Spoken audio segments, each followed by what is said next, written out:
Olá galera, hoje nós vamos falar um pouco da termodinâmica. Poxa, quando a gente fala assim termodinâmica, o que seria isso?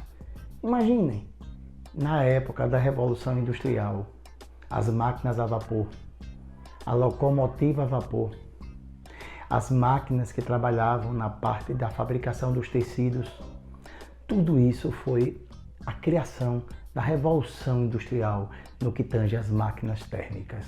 E hoje a gente aplica isso em tudo, os motores dos carros, não é verdade? Então, da onde vem essa parte inicial da termodinâmica? A gente tem que entender primeiro uma coisa, o trabalho termodinâmico. Aí você vai dizer, professor, e um gás trabalha? Sim, um gás trabalha sim.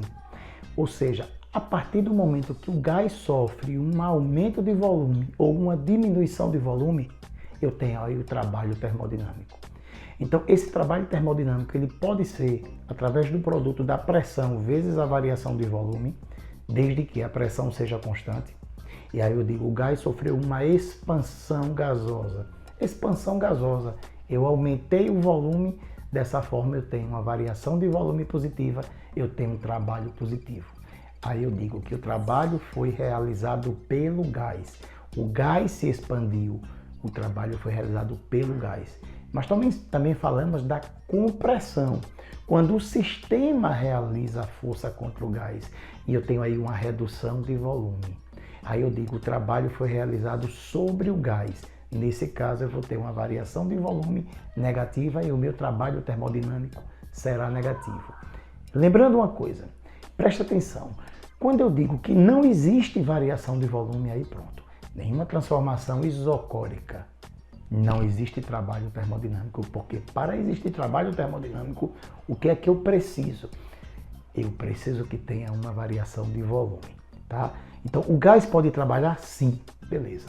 Professor, mas o que é que influencia também nessa termodinâmica? Uma coisa chamada variação da energia interna.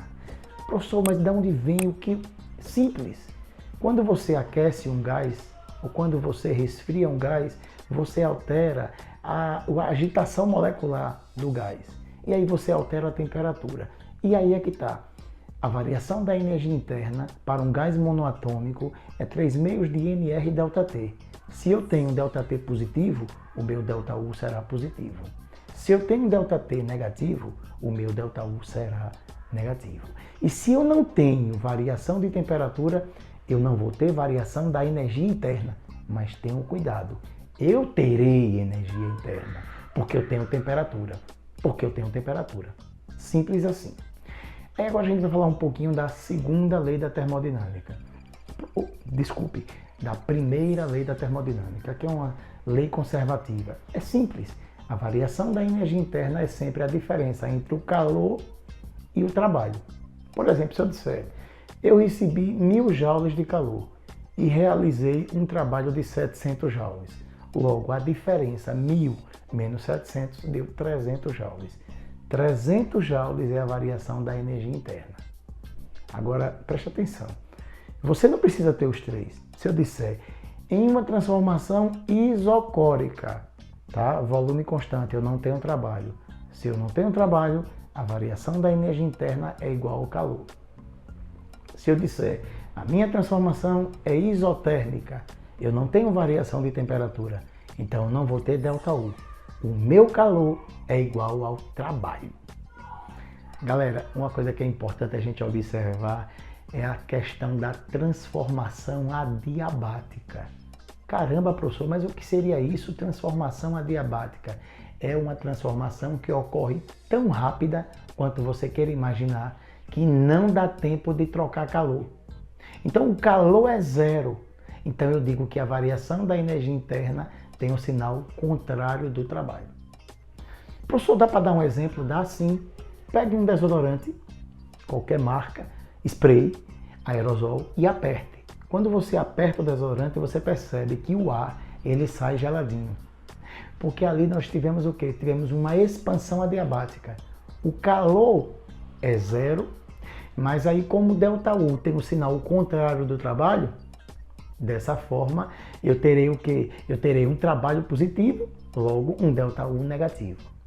Ah, professor, então é por isso que quando eu vou encher a bomba, eu vou encher o pneu da bicicleta e uso aquela bomba para encher pneu, eu empurro ela rapidamente. Isso, ali você tem uma compressão adiabática.